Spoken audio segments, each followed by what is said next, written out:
The art of mixing old and new in interior design. Walk into a well-designed home and you can often feel the balance before you understand it. A weathered oak table sits beside a sculptural lamp. An antique mirror reflects a minimalist wall. A 19th century chandelier hangs above a clean-lined dining table. These combinations grow out of real intention, and they carry more than nostalgia. They work because contrast, handled with care, is what gives a room its emotional depth. Mixing eras is one of the most rewarding approaches in interior design, and one of the trickiest. The difference between a space that feels layered and alive and one that feels chaotic or contrived usually comes down to a few principles. Experienced designers apply them quietly, almost without anyone noticing. Why the combination works. Humans are drawn to both familiarity and novelty at once. That pull explains why spaces layering different periods tend to feel richer than ones that stay stylistically uniform. The eye moves, discovers, and pauses. Modern design provides clarity and structure. Vintage design provides character and tactility.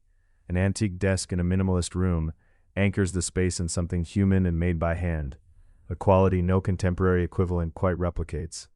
The best interiors hold both of those qualities at once. Every object with age carries a past, a patina, a maker's mark, evidence of use.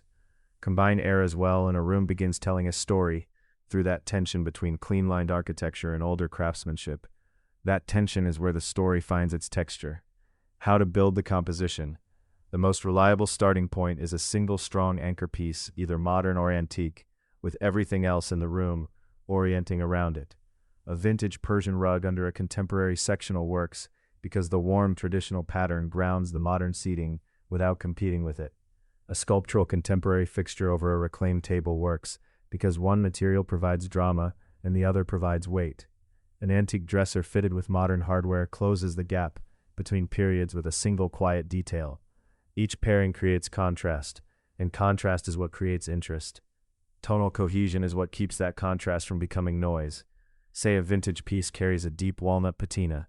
Echo that warmth somewhere else in the room, in a textile, a floor, another piece of furniture, and the space starts to feel considered as a whole.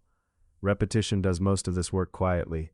A modern metal chair beside an antique bronze lamp still reads as cohesive when the two share an undertone or a similar weight of form. A rule of thumb that tends to work: roughly 3 materials, each appearing at least twice, one dominant tone, one accent, and one contrasting texture. That structure holds the room together while still feeling personal, never matched from a catalog. Scale and placement matter just as much as material.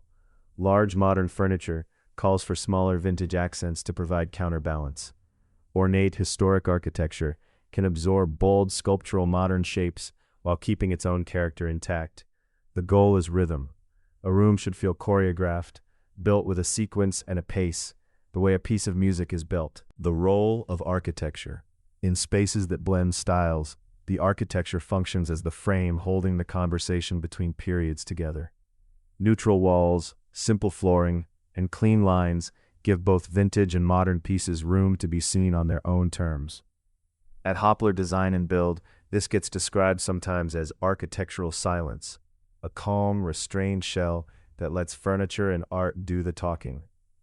An overworked background pulls attention away from the pieces themselves, and the layered quality that makes this approach interesting fades along with it. Neutral walls and floors provide visual continuity so pieces from different periods can stand alongside each other without competing.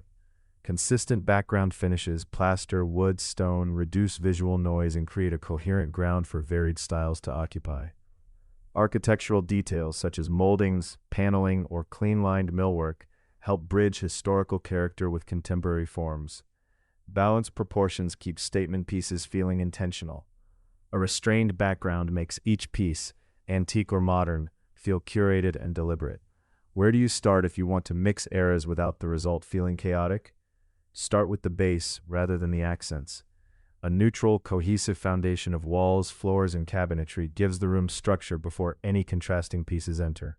Limit statement items to a few genuine focal points and let everything else support them.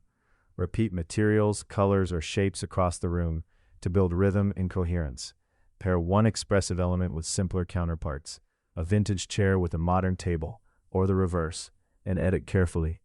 Fewer, more considered pieces create clarity that accumulation rarely achieves.